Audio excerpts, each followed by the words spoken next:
What's going on, everyone? Today is Friday, August 5th, and I'm going to show you why I think the real estate market is just about to shift where buyers are competing for homes yet again.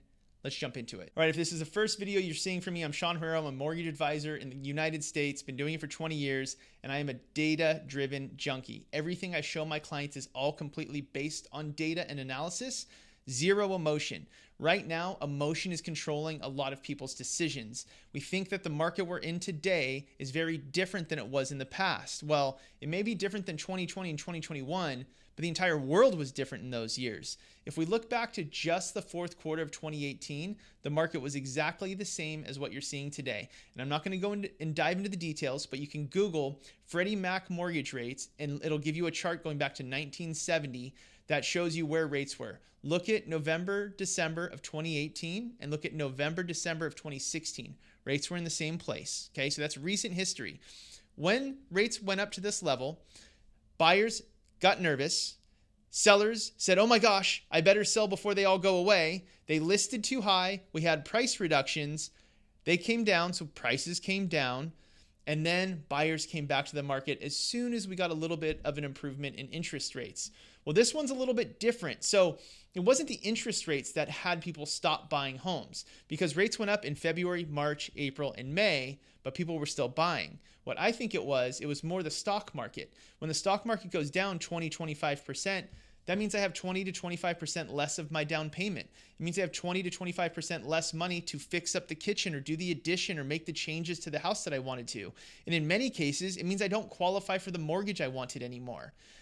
On top of that, you have tech companies doing layoffs. We saw Netflix, PayPal, Amazon, Apple, Tesla, all of them saying we're either doing hiring freezes or we're going to do layoffs. And many of them did do massive layoffs. Well, if you're in tech and your stock's down 20 to 25% and you're not sure if you're going to have a job, you probably don't buy a house. So interest rates are part of the equation, but I would say that the stock market and fear of unemployment was the bigger driver of people hitting the sidelines. Now, let me show you why I think we're about to see a shift. And when I say about is like months, right? I'm not saying this is going to happen in a couple of weeks, but I do think we've hit the bottom on the stock market. Things have leveled off, and I think we've hit a ceiling on interest rates, and I'll show you why on both of those things. Okay, so we'll start with mortgage rates. What we're looking at here are mortgage bonds trading, and when mortgage bonds go down, rates get worse. So don't think of, well, if it's going down, that means rates are going down. It's inverse. Mortgage rates get worse when mortgage bonds get worse. So back here was kind of the normal, right? The new normal that was set by the past 2 years. February through March, rates were basically flat. But then we started to shift, and all through March, basically virtually every day, they got worse.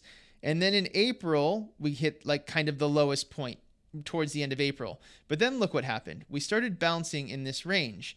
And I saw from April 11th through about June, right? That's almost 2 full months. I was like, okay, cool. We've got a new normal for interest rates. This is fantastic. And then the bottom fell out yet again. And from June, June 9th through June 14th, that was probably the worst week we'd seen in interest rates in quite some time. That was all based on inflation. That's when the Federal Reserve was supposed to do 0.5% increases, but it wasn't slowing down inflation. So they did a 0.75% increase. And that's what started to turn things back to normal. So we bounced off the bottom, and again, that consider this a ceiling because we want rates to get better. We want rates to go down. So think of this floor as actually a ceiling for interest rates. We started to recover. Mid-June through the end of June, rates recovered. Day by day, we slowly got better. And then we got worse, and we stayed under what I was calling new normal. Well, look where we've been since July 22nd. So basically the last 2 weeks, we're right back into the exact same range we were previously. So that's why I think rates have hit a bottom. We tested lower, worse, and they came back to where they were for a full 2 months. Now let's look at the stock market. Okay, so just for the stock market side of things, I'm just going to use the S&P 500 to illustrate this. You could really look at just about any stock and see this same trend. All the ones that I use or have owned kind of have followed the same pattern for the most part. Of course, there's exceptions to the rule. There's some that have outperformed the market. There's others that have underperformed, but just as a general rule. So we saw here towards the end of March, stock market starts to fall apart. That's the exact same thing we just saw with mortgage bonds. So we got worse from end of March down through May. And then yet again, we fell apart in June. Exact same thing we saw with mortgage bonds. Remember, that June mark was the bottom.